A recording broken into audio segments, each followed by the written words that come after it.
In this video, we will learn how to convert negative to positive in Google Sheet. So let's start.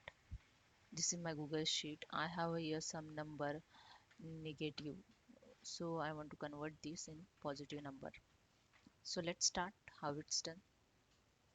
Select the initial is equal to. Enter the A, B, S. You can see here and just tap it. The formula is automatically selected. A1 also selected, bracket also closed. Just enter. And just copy the formula in other cell. That's it. And just copy the all data again and use here paste special to copy the value only, paste value only.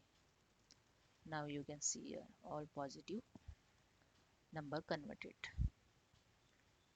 Hope you understand. If you like this, please subscribe my channel. Thank you so much.